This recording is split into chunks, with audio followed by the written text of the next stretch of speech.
On Sirius XM Channel 80 plus ESPN Radio simulcast over the live national television airways of ESPN News. Number to call up as always is 888-SAY-ESPN. That's 888-729-3776. Spent hour number one talking about Antonio Brown. He is a Raider now. Talking about how good he looks, how calculating he looked, him in concert with his agent Drew Rosenhaus, without a doubt. And as a result, how effectively that ended up working out for him. Not sure that can be the same for the Pittsburgh Steelers, who only acquired a third and a fifth-round pick for him. I mean, talk about looking like they got hosed. So you got that issue going on, and I guess we can get into how the Steelers are going to look for this upcoming season, how the Raiders are going to look for this upcoming season. We can get into that. Obviously, the New York Knicks, James Dolan in the news for throwing a fan or having a fan removed from Madison Square Garden just because the fan said to him, sell the team. James Dolan said that's not an opinion. That's rude. It is an opinion. It's absolutely an opinion. Okay? So let's throw that out. Then, of course, there's always obviously a lot to talk about, a lot more to talk about as it pertains to some other stuff going on in the NBA, particularly involving LeBron James and the Los Angeles Lakers, and comments made by our very own Jeff Van Gundy. Before I say any of that, let me say this. The Stephen A. Smith Show is being brought to you by Credit Karma. Get your truly free credit scores and free credit monitoring from Credit Karma today. That's Credit Karma, K-A-R-M-A. Get knowing. Plus ESPN Radio is presented by Progressive Insurance. The power to save is in your hands. Snapshot from Progressive rewards your safe driving with discounts. Find out more at progressive.com. I'll get into LeBron and Jeff Van Gundy and what he had to say in a minute. But for now, let me get to a couple of calls. Let's go to George. You're live with Stephen A. What's up, George? Hey, Stephen A. I'm about to say something I never thought that I'd ever say in my life.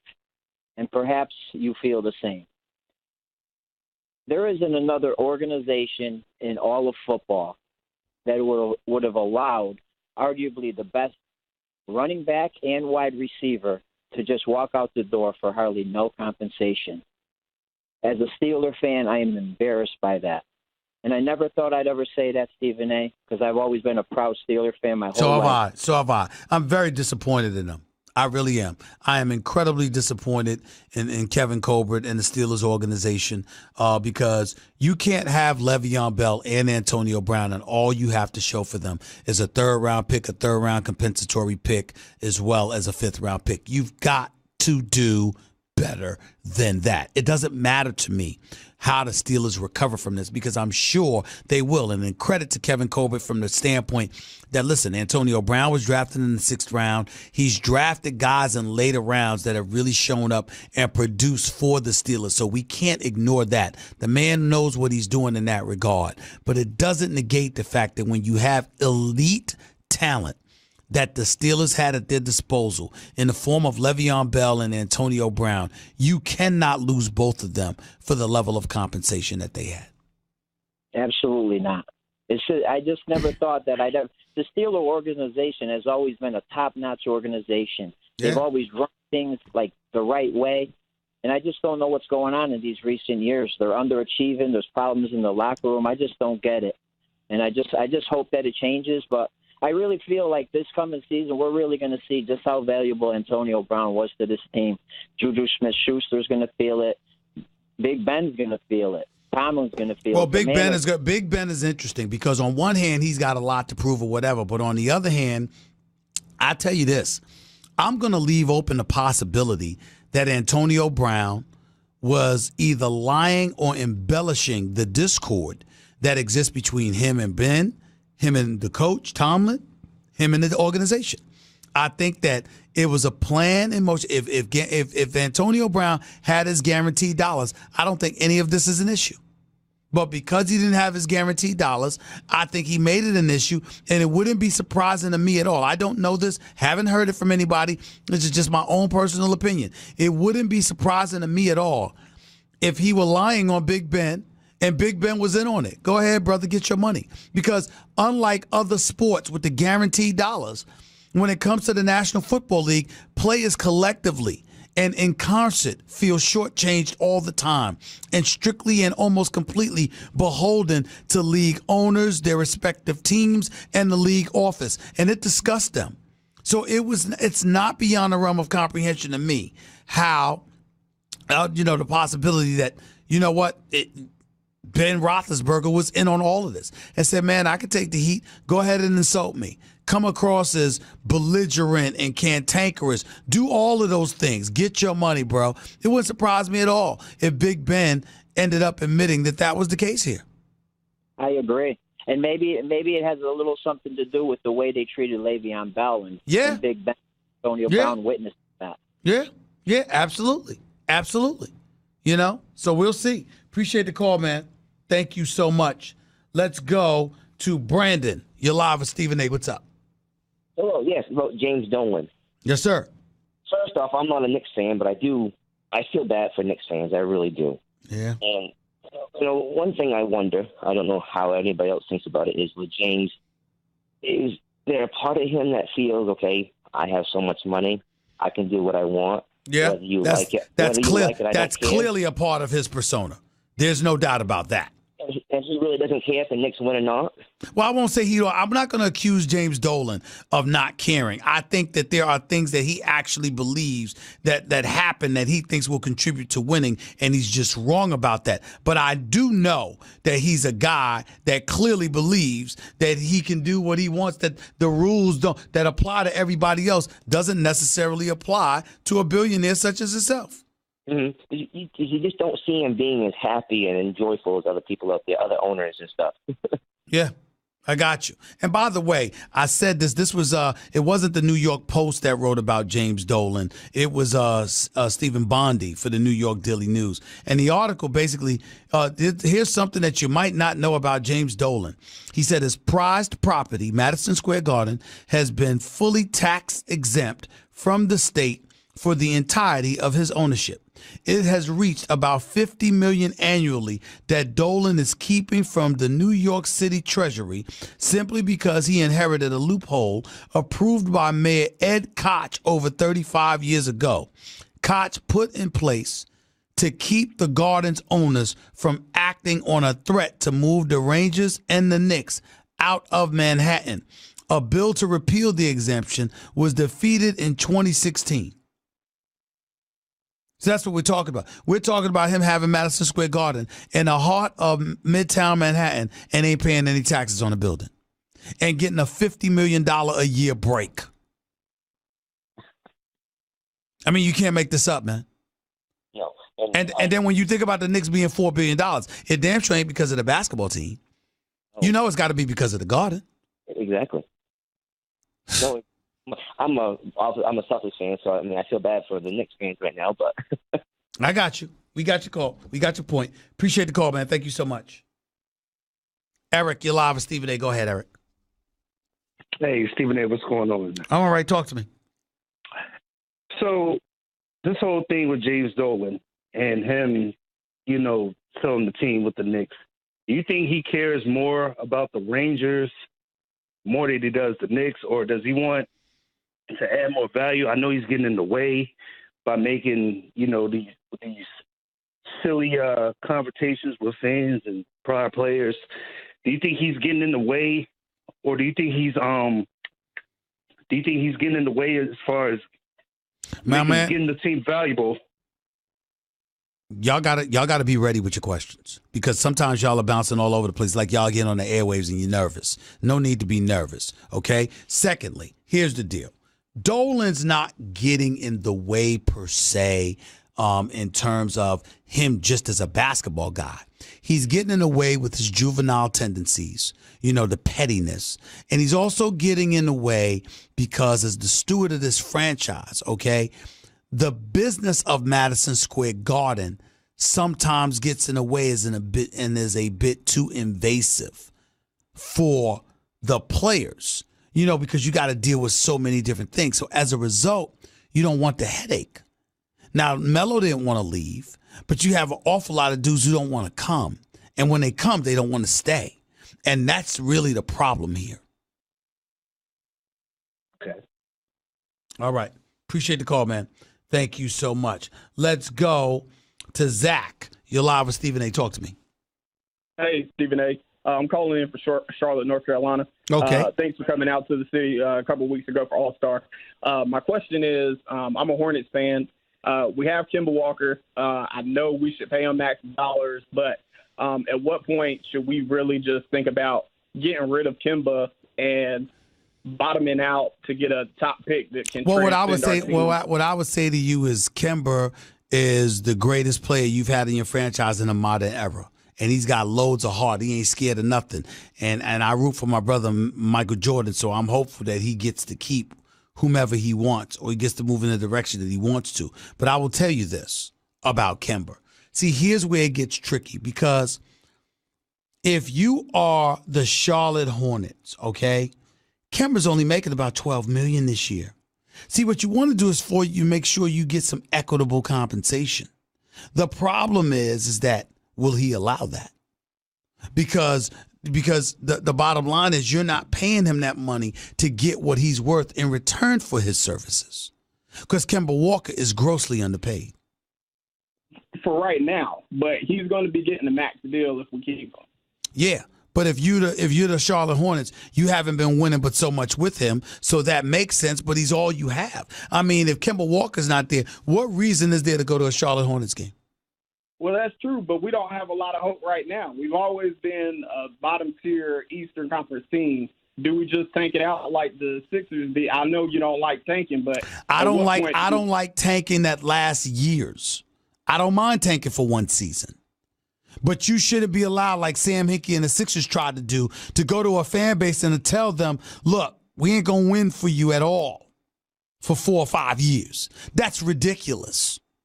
You going in the middle of the season and by Christmas, you know your team stinks and you got no shot at nothing. Okay, that might make a little sense. But to let that process span years, that's an embarrassment. It really is. And that needs to be said. Appreciate the call. 888-SAY-ESPN. It's 888-729-3776. Let me transition to another subject, and this subject involves LeBron James and Jeff Van Gundy. Because Jeff Van Gundy, along with Mark Jackson and Mike Breen, calling Saturday night's Boston Celtics game at the Staples Center against the LA Lakers. Jeff Van Gundy and Mark Jackson, in talking about the Lakers, ending up saying something very, very curious to a whole bunch of folks out there listening. Naturally, I felt the need to comment. Listen to what Jeff Van Gundy, noted basketball analyst extraordinaire, had to say on Saturday night's telecast of the NBA on ABC. Listen to this. And look, I think in the offseason, they have to rebuild this roster, right? And to me, it could be a trade with, for an Anthony Davis, or I think they need to explore trading LeBron for getting as much as they can. What are you doing? Seriously. No, seriously, what are you doing? No, you got to get on the right timeline. If I could trade him for the Clippers into cap space, which would give me a better chance to get Durant or Kawhi Leonard, would I not do that? Okay, LeBron James is not getting traded.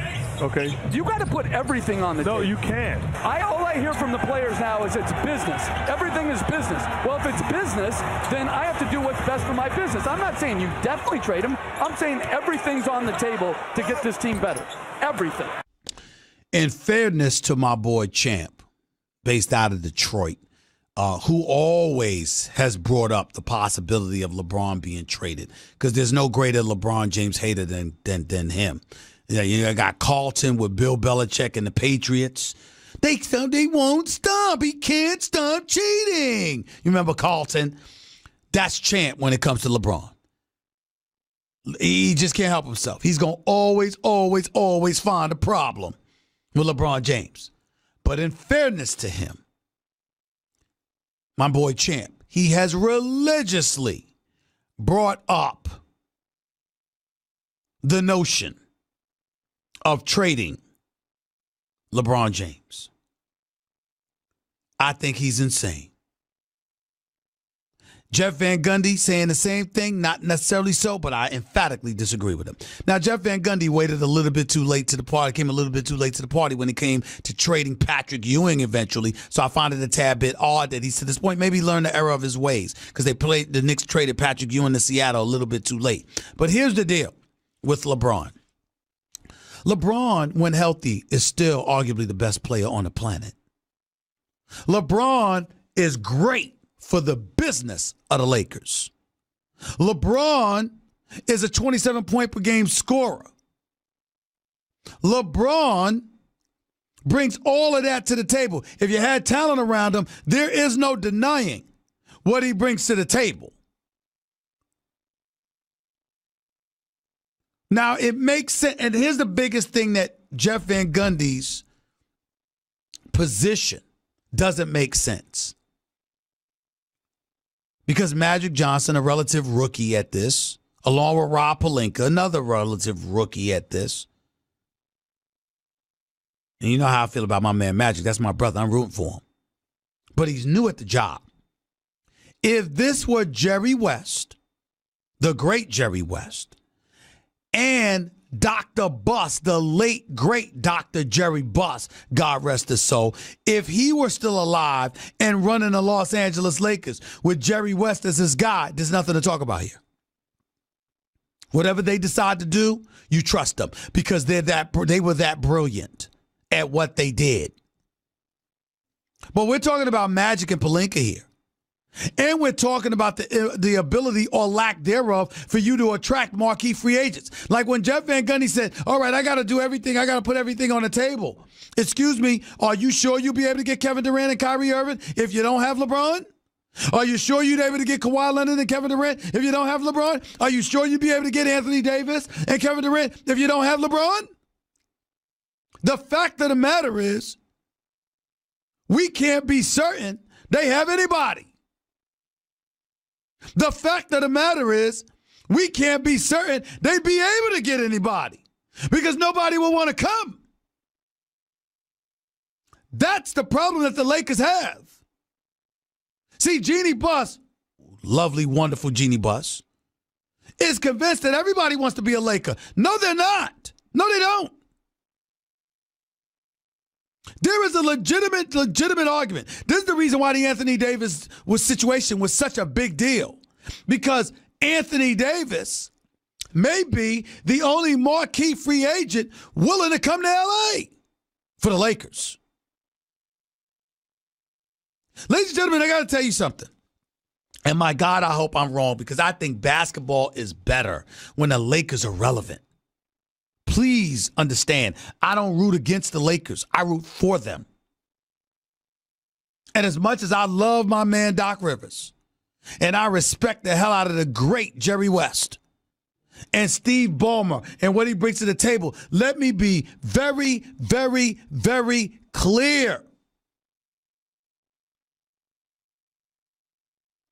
When people are talking about coming to L.A., they're talking about the Clippers. They're not talking about the Lakers. You look at Jeannie and the Buss family, and God bless them and respect them from the standpoint of what they've been able to accomplish with the Lakers. But the Lakers brand is everything. Ladies and gentlemen, their opponent in town is a man by the name of Steve Ballmer, who's worth over $22 billion.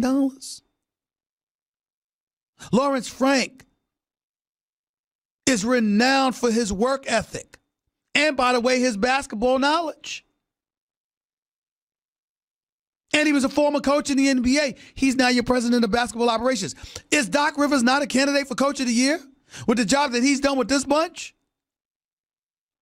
And Jerry West, the silhouette, quite possibly the greatest basketball mind this game has ever seen. There is no executive who once played more accomplished than him. He just happens to be the consultant who's the right hand of the $22 billion owner. That is who the Lakers are going up against. This notion that Kevin Durant and a Kawhi Leonard ain't trying to come to L.A. No, ladies and gentlemen, they may not be trying to come to the Lakers, but they might be trying to come to L.A. That's what's going on here. This is serious. And it's inescapable. It's just flat out inescapable. Lakers in a world of trouble. But it ain't because of LeBron James.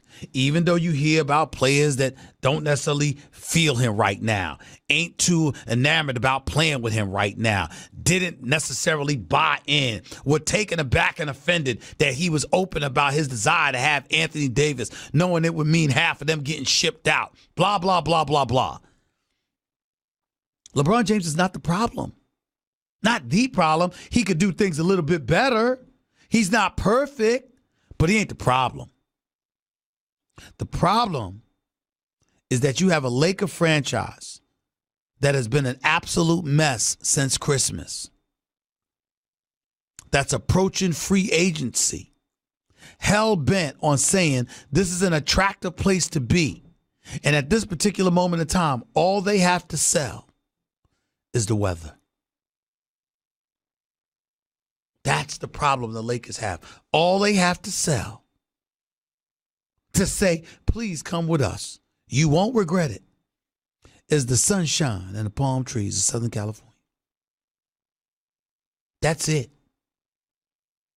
And that's what we got to look at. That's what we got to pay attention to. Lakers in a world of trouble. Because who are they going to get? By the way, Knicks, don't smile. You in a world of trouble too. Because who the hell are the Knicks going to get? Who's that person?